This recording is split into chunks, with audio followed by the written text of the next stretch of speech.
플러튼 좋은교회 성도 여러분, 5월 22일 아침입니다. 우리 찬송가 463장 같이 부르십시다. 463장입니다.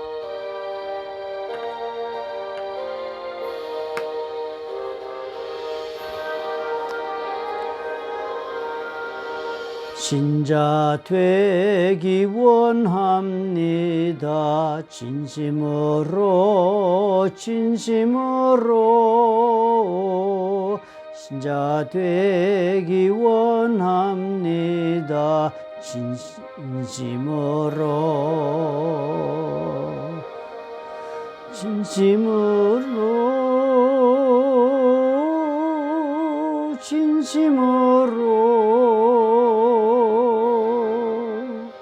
신자 되기 원합니다. 진심으로.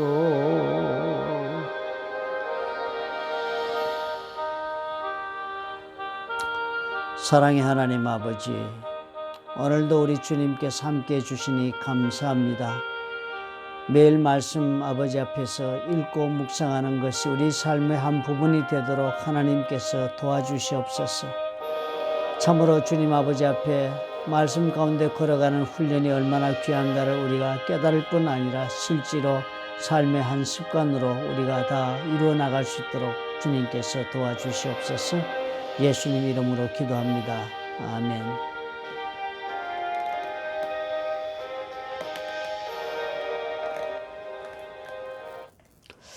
오늘 그 찬송가 463장은 대단히 본문 내용과는 맞아서 좋은데요. 박자 지키기가 대단히 어렵네요. 곡은 아는 것 같은데 박자가 자꾸 틀립니다. 여러분 각자 좋아하시면 또 불러보시기 바랍니다. 신명기서 22장 1절부터 12절을 우리 보도록 하십시다. 저 한 절씩 교독합시다. 내 형제의 소나 양이 길 잃은 것을 보거든 못 본 채 하지 말고 너는 반드시 그것들을 끌어다가 내 형제에게 돌릴 것이요. 내 형제가 내게서 멀거나 또는 내가 그를 알지 못하거든 그 짐승을 내 집으로 끌고 가서 내 형제가 찾기까지 내게 두었다가 그에게 돌려줄지니 낙이라도 그리하고 의복이라도 그리하고 형제가 잃어버린 어떤 것이든지 네가 얻거든 다 그리하고 못 본 채 하지 말 것이며 내 형제의 낙이나 소가 길에 넘어진 것을 보거든 못 본 채 하지 말고 너는 반드시 형제를 도와 그것들을 일으킬지니라. 여자는 남자의 의복을 입지 말 것이요 남자는 여자의 의복을 입지 말 것이라. 이같이 하는 자는 네 하나님 여호와께 가증한 자이니라. 길을 가다가 나무에나 땅에 있는 새의 보금자리에 새 새끼나 알이 있고 어미새가 그의 새끼나 알을 품은 것을 보거든 그 어미새와 새끼를 아울러 취하지 말고 어미는 반드시 놓아줄 것이요 새끼는 취하여도 되나니 그리하면 네가 복을 누리고 장수하리라. 네가 새 집을 지을 때 지붕에 난간을 만들어 사람이 떨어지지 않게 하라. 그 피가 네 집에 돌아갈까 하노라. 네 포도원에 두 종자를 섞어 뿌리지 말라. 그리하면 네가 뿌린 씨의 열매와 포도원의 소산을 다 빼앗길까 하노라. 너는 소와 나귀를 결의하여 갈지 말며 양털과 배실로 섞어 짠 것을 입지 말지니라. 너희는 너희가 입는 겉옷의 네 귀에 술을 만들지니라. 아멘.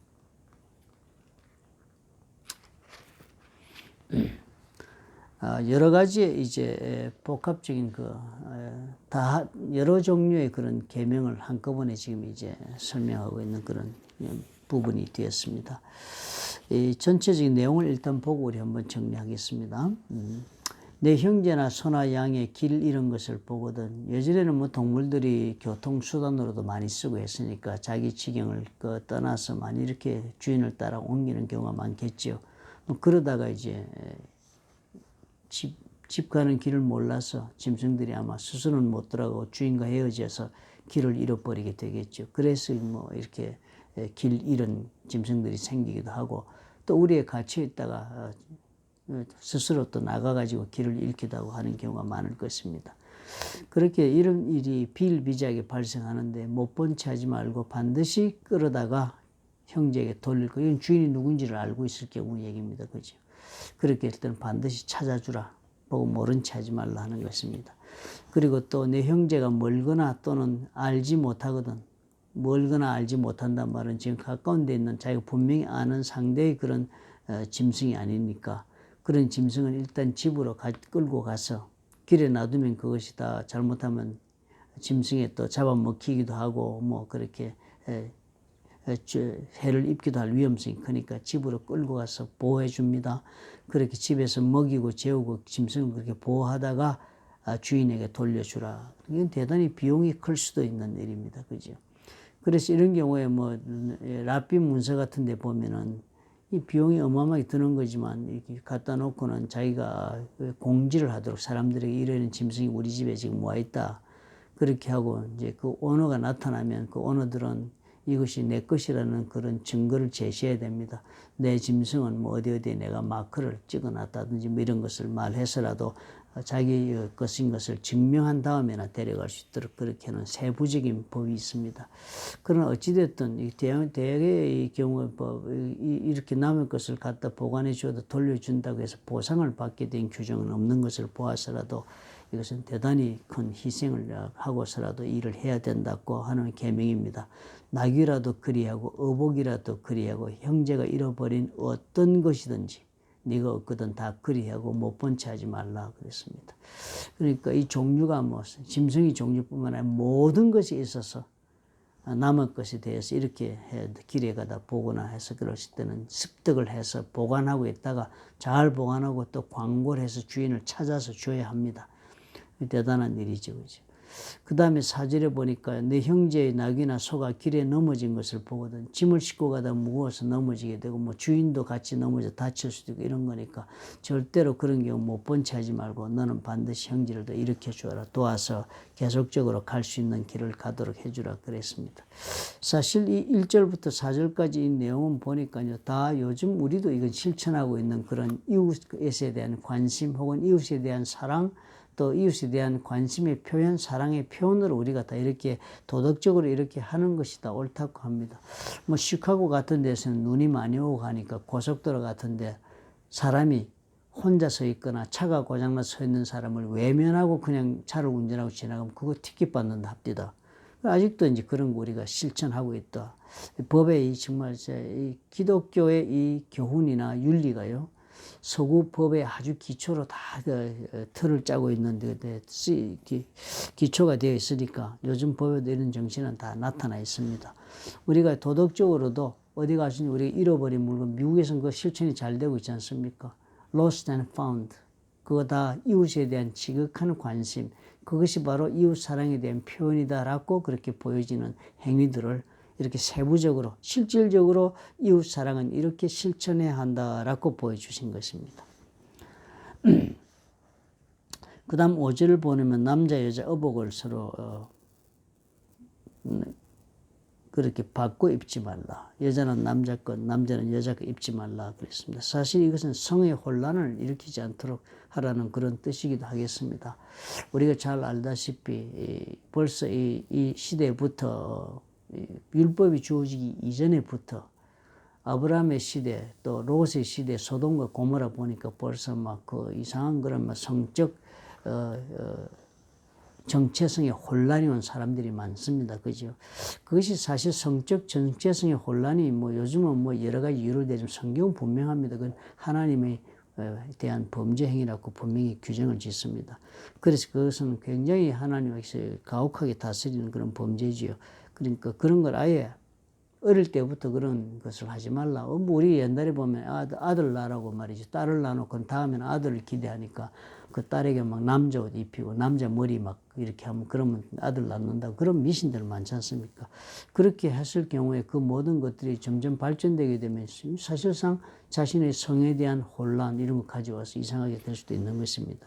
그러니까 아예 원천 봉쇄를 해야 되겠다. 하나님 그렇게 말합니다. 창조하신 그 성을 그대로 유지하는데 혼란을 가져오는 그런 가혹한 그런 범죄 행위를 하지 않도록 그렇게 가정한 죄를 짓지 않도록 그렇게 해라. 그 다음에 이건 생활 습관부터 그렇게 들이라는 것입니다. 남자는 남자로 여자는 여자로 살아야 한다. 그 다음 6절에 보면 여러 가지 섞여 있습니다. 6절에 보면 이제 새를 가다 보니까 새가 새끼를 품은 거 있고 뭐 이렇게 하는 경우 우리가 보지 않습니까? 그랬을 경우 사실상 요즘은 이거 우리가 잡으면 안 되게 되어 있습니다. 법으로도. 그리고 잔인한 포획을 하지 말도록 그냥 그 새 알이나 새끼를 가져가는 건 좋지만 어미새는 놓아주어서 그 종족 보존하는 데 방해가 되지 않도록 하라는 것입니다. 그 어미는 반드시 놓아주고 새끼는 취하여도 좋다. 그래야만 네가 복을 받고 장수한다. 사실 그렇죠. 주변의 자연 환경 그렇게 잘 유지해야지요. 미국에는 어디 피스모 비치 같은데 조개, 해변에 가면 조개가 그냥 나 깔린 게 조개지만 그 잡아서 치수를 재봐야 합니다. 그죠? 그래서 큰 것과 작은 것 구별해 가면서 어느 치수 이상이 되면 잡도록 되어 있습니다. 우리가 미국에 처음 와가지고 우리 목장 식구를 데려 제가 그때 집사 때입니다. 우리가 피스모 비치에 저는 처음 가봤지. 그때 미국 온 지도 얼마 안 되고 어떤 집사님 안내를 해서 우리 목장 식구들이 같이 수양회를 갔습니다. 우리 그때 목장 예배 열심히 그렇게 막 드렸습니다.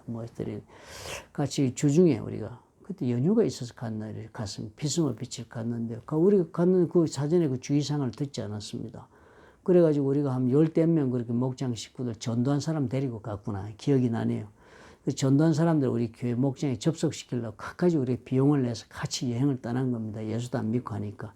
그래 갔는데 모래사장에 밟아보니까 조개가 밟히는. 그리고 우리가 놀래가지고 조개를 정신을 잃고 잡기 시작을 했습니다. 그러고는 한 사람하고 너무너무 좋은 장면이다 싶어 한국에서 못 보던 것이다 해서 비디오로 촬영하고 있었습니다. 그런데 우리도 모르는 사이 우리 정신이 없었으니까 그 비치 레인저가 찾아온 거예요. 차 타고 쫙 오더니 그냥 우리 다 그냥 잡았습니다. 우리 잡혔지요. 도망가다가 잡히고 막 이랬습니다. 그러면 아이스박스 집어 연 거 이런 거 전부 사진 다 찍고 그리고 우리가 포획해 놓은 그 조개들 다 압수해 갔습니다. 그러면 그때 우리가 알았지요. 라이선스 받아가지고 치수를 재야만 한다는 걸. 그래가지고 우리가 그때 캠핑을 했는데요.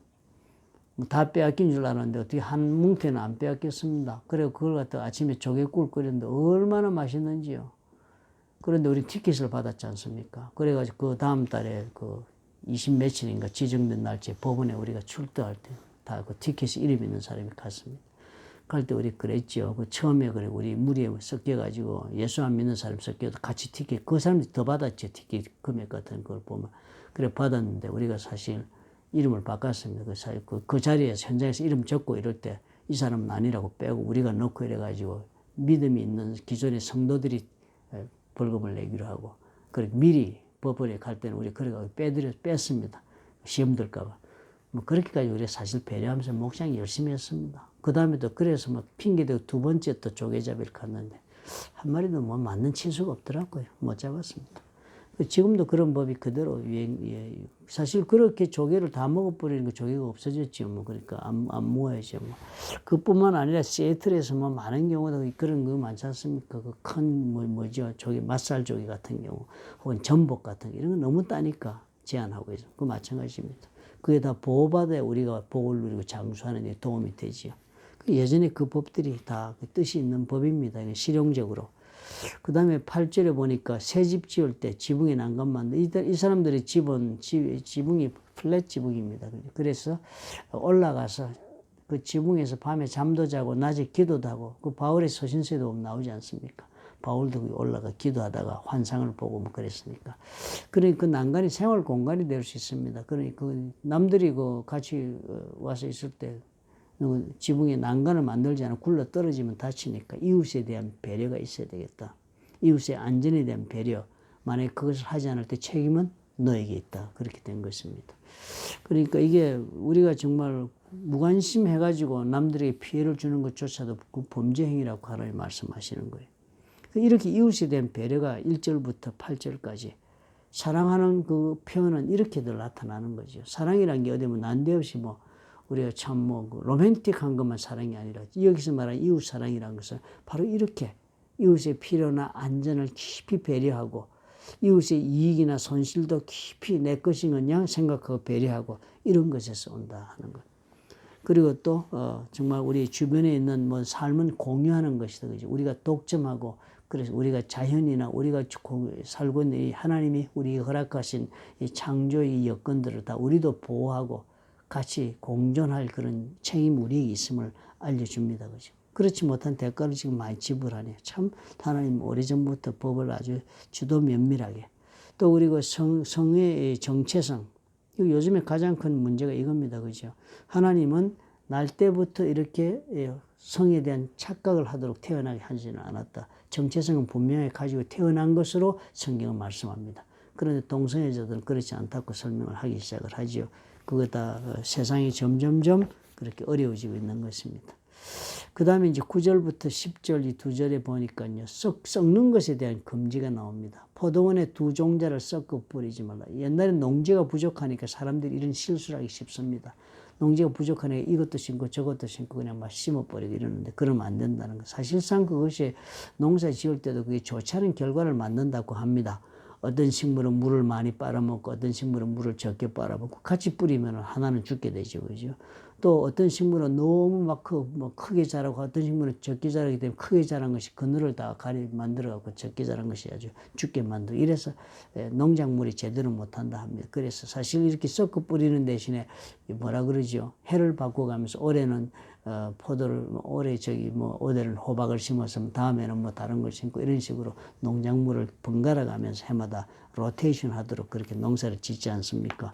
그것도 이거에 썩지 말라 하는데 이유도 거기 실질적인 농사 때문에 그렇기도 합니다. 그러나 그 다음부터 보면 소와 나귀를 결의하여 갈지 말라. 소와 나귀는 서로 다른 짐승인 것도 짐승의 힘이 또 다르지요. 그죠? 그리고 그 속도도 이런 속도 다르니까 강한 쪽이 약한 쪽을 상당히 지치게 만들고 그렇게 하니까 이거 배려해야 돼. 약한 쪽을 보호하기 위해서라도 같이 결의를 맺으면 안 되는 거고. 양털과 배실로 섞어 짜면은 한쪽은 실이 강하고 한쪽은 실이 약해서 옷이 찢어지기 쉬워서 그렇다라고도 설명을 합니다. 그런데요.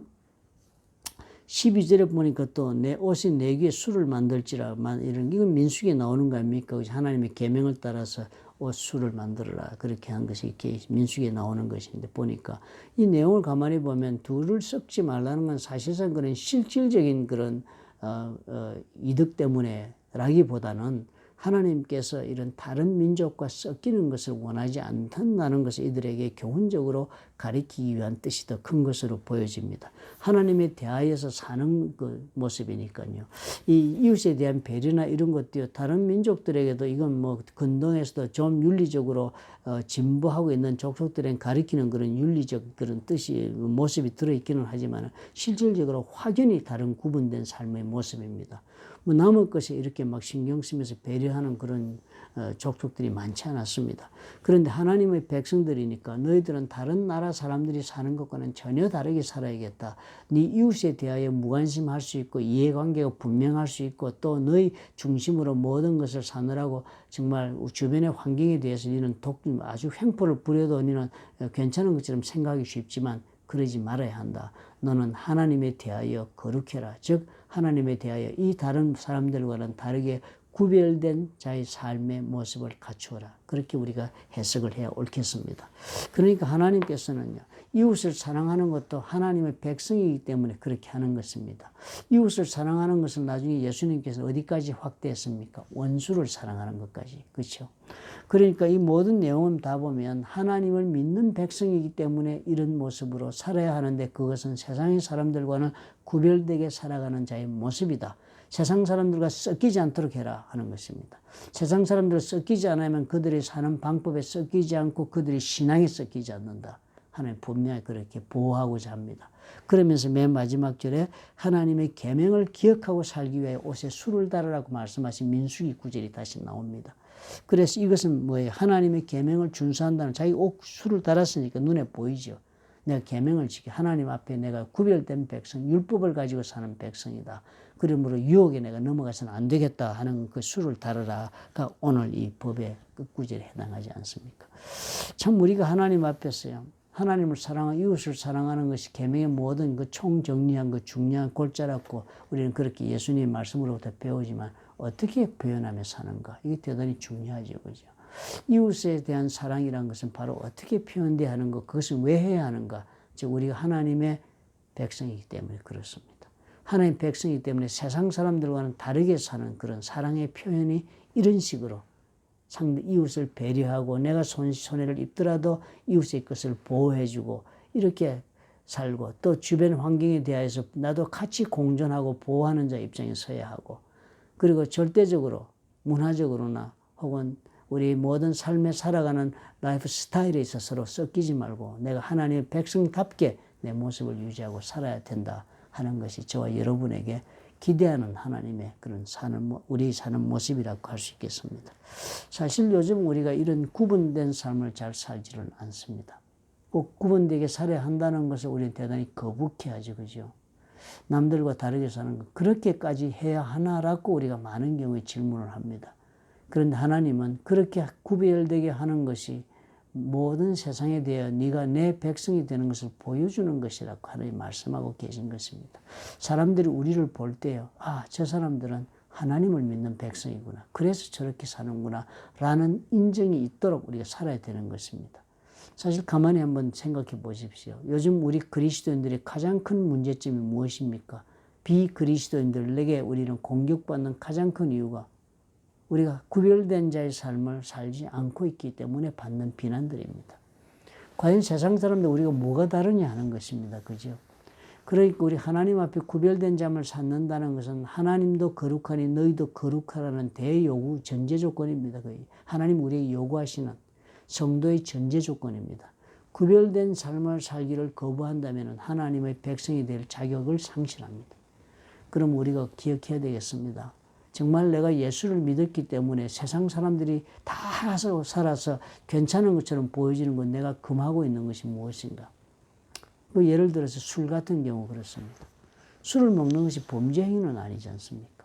그렇지만 많은 게 술을 입에 대지도 않고 술을 절대 먹지도 않는 사람들이 많습니다. 신앙생활 가운데 그죠. 그래서 사실 포도주, 와인 같은 거 예수님도 사실 와인 드셨잖아요.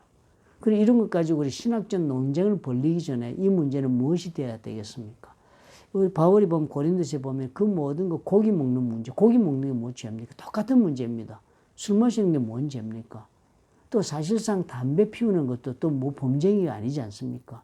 그런데 왜 그런 모든 것들에 있어서 우리가 어떤 것은 현재 우리가 강하게 해서는 안 된다고 말하고 가리키며 본인이 실천하려고 그렇게 애쓰는 것들이 있습니까? 구별된 자의 삶을 살기 위한 것입니다. 지금 이제는 뭐 담배도 건강에 해롭다 이래서 네 몸을 더럽힐 수는 없다. 성전이니까 우리 그렇게 해석하고 그럽니다. 술은 그런데 뭡니까? 음식이니까 먹어도 된다. 그렇지 않습니다. 우리가 이 술 같은 경우도 우리 하나님께서 약으로 쓰는 경우를 제외하고서는 먹지 말라고 그랬습니다. 디모데서에 나오지 않습니까? 술이 약이 될 수도 있는 분들이 있겠습니다. 그 약이라면 뭐 어떻게 하겠습니까? 그러나 그것이 우리 정말 보통 사람 즐기는 술이 돼서는 안 되는 것. 그게 다 뭡니까? 구별된 자의 삶을 사는 표시로 우리가 금하는 것입니다.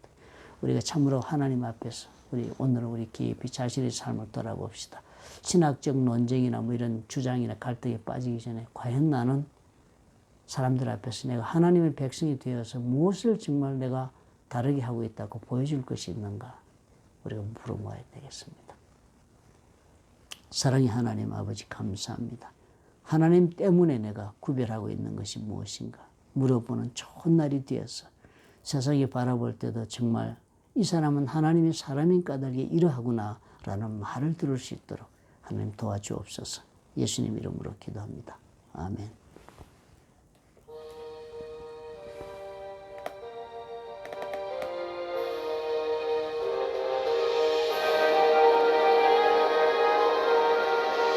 신자 되기 원합니다.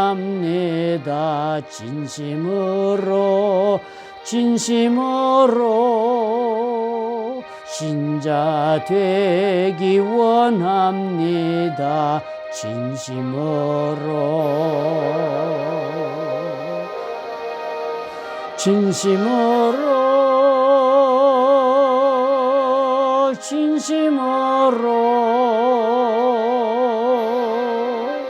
신자 되기 원합니다.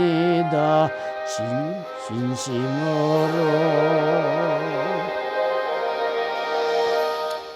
오늘 하루는 우리 깊이 자신의 삶을 돌아보는 하루로 삼읍시다. 내가 무엇이 다른가? 세상 사람들이 나를 볼 때 무엇이 다르다고 지적할 수 있는가? 우리 물어보는 좋은 날이 되어서 신앙에 새롭게 각성이 있는 그런 기회가 되었으면 좋겠습니다. 내일 아침에 다시 뵙도록 하겠습니다. 감사합니다.